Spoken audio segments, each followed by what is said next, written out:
Hey, sexy mama. Wanna kill all humans? Just thought I would make this quick little thing, because a lot of people rip sounds from CPS2 and free games just by, like, hearing it, like, in the game itself, but nah, we got a better way of doing this. This is gonna be great. Seriously, it's really cool as fuck.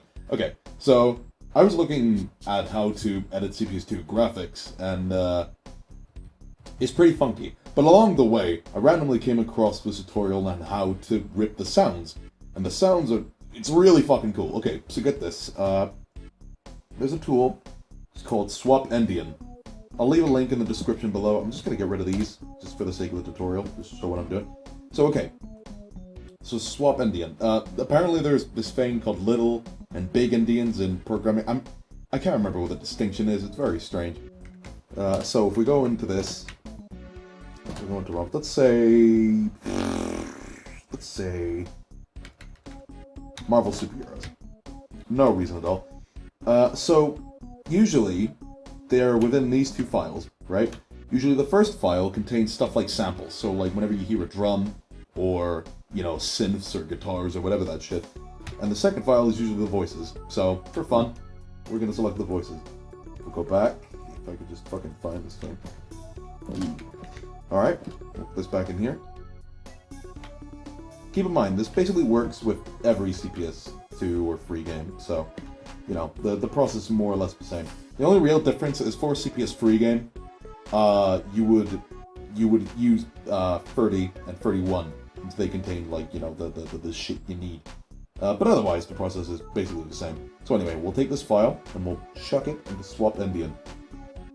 After a little bit, it should have done its process.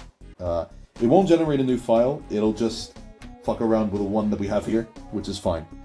So now open up your file in whatever program you want. I use Audacity.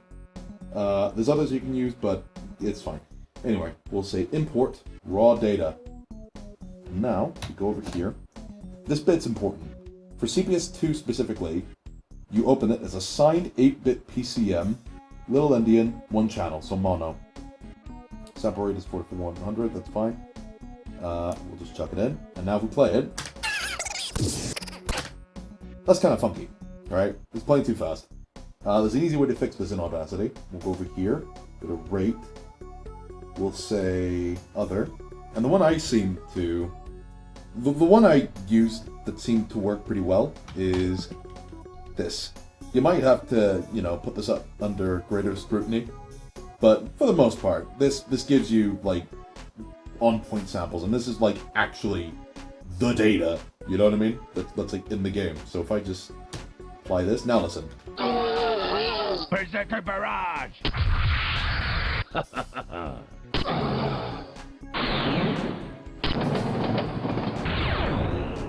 Freedom prevails! EM Disruptor! Some of them are a little funky, just because the actual, like, sound effect samples will probably play at a different rate. But, yeah, for voices and all that, that's perfectly fine. You can go back into this, you can fuck about with the rate to, you know, find something that sounds akin to how it sounds in-game, and, yeah, this is truly the data.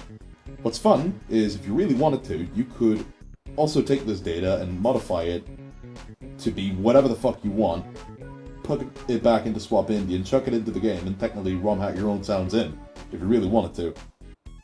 But yeah, that's the basic idea of how you rip sounds from CPS2 and free games.